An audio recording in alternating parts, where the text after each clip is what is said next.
میرے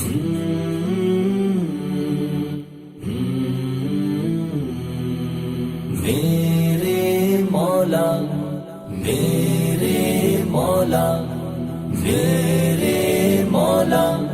عالم کی ویڈیو کسی نے بڑی زبردست بھیجی فیس بک پر. کسی ہندو نے سوال کیا کہ مسلمان اتنے ظالم کیوں ہیں, بقرعید پہ کروڑوں جانوروں کو کاٹ دیتے ہیں, تو اسلام تو ظلم سکھا رہے جانوروں کو ہلاک کرو, کاٹو ہیں کاٹ کاٹ کے. یہ تو اللہ نبی رحمت للعالمین تھے اور اللہ رحمان رحیم ہے, تو یہ جانوروں کو کٹوا کیوں رہا ہے اللہ تعالیٰ؟ انہوں نے بڑا اچھا جواب دیا. انہوں نے کہا کہ بھائی دیکھو, جانور کس کے لیے بنے ہیں؟ انسان کے لیے.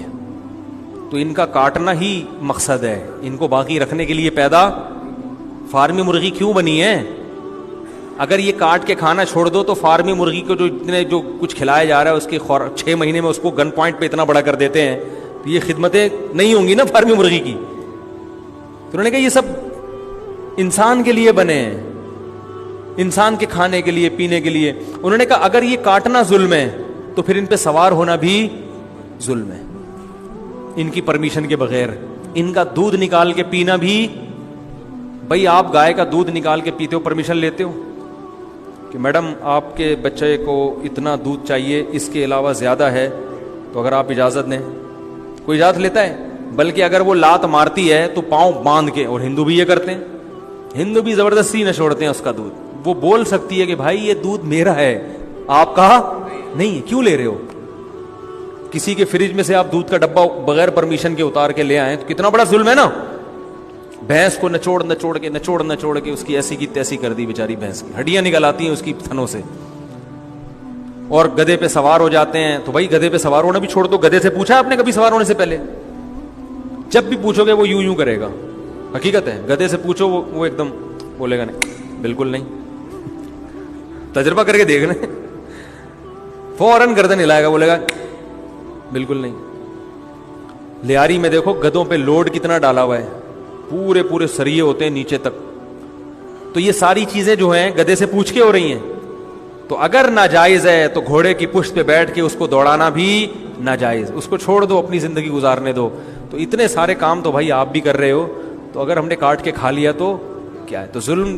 آپ یہ کہہ سکتے ہیں ہم چھوٹے ظالم, مسلمان بڑے ظالم, تو ظلم ہی ہے نا. چھوٹا ہو وہ بھی تو الاؤ نہیں ہونا چاہیے, تو آپ اس پہ بھی پابندی لگاؤ کہ نہ کوئی جانور پہ کبھی کوئی سواری کرے گا. جانوروں پہ جو ریسرچ ہونی اس کی بھی اجازت نہیں. جو ویکسینیشن ایجاد ہوتی پہلے کتوں پہ تجربہ کیا جاتا ہے, 25-30 کتے مرتے ہیں, پھر دیکھتے ہیں کہ اب اس میں تبدیلی کرتے کرتے اب نہیں مر رہے, تو پھر انسان پہ تجربہ کرتے ہیں. تو وہ 25-30 وہ کتے کہیں گے ہمیں کس کی مینٹ چڑھا رہے ہو بھائی, یہ کیا کتا پن ہے؟ وہ کہیں گے نا کتے ہمیں, حرکتیں تمہاری کتوں جیسی ہیں, جو ٹیکہ ایجاد کرتے ہو پہلے ہم پہ تجربہ کرتے ہو. تو ہم یہی کہیں گے بھائی یہ سب کس کے لیے ہے؟ انسان کے لیے بنا ہے.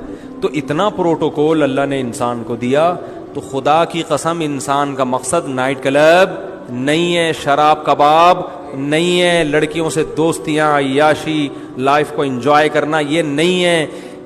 کائنات کا بادشاہ ایسی بیکار مخلوق کے لیے ساری کائنات اس کے لیے مسخر کبھی بھی نہیں کرے گا کہ جو زنا کرتی ہو, جو شرابیں پیتی ہو, جو بس انجوائے کرنا چاہتی, کوئی مقصد ہی نہ ہو سامنے. بات یہ ہے کہ یہ پوری کائنات کا حساب و کتاب نہیں ہے, انسان کا حساب و کتاب ہے. انسان کو اس لحاظ سے بڑا پروٹوکول دیا گیا کہ سب تمہارے لیے, لیکن انسان کے ذمہ کام لگایا کہ تمہارا ہر عمل نوٹ. گدھے کا کوئی عمل نوٹ نہیں ہو رہا. گدھا کسی بھی وقت کچھ بھی کر سکتا ہے, کھڑا ہو جائے گا, کلاٹیاں مارنا شروع کر دے گا, ڈھینچو اتنی زور سے آواز نکالے گا. مرغا کچھ بھی کر سکتا ہے, کتا کبھی بھی کتے پنے پہ آ سکتا ہے, اس کا حساب نہیں ہے. پاگل کتا آپ کو کاٹ لے, کوئی قیامت کے دن گناہ نہیں ملے گا, کوئی کیس نہیں ہوگا اس کے اوپر, وہ تو پاگل ہے بھائی.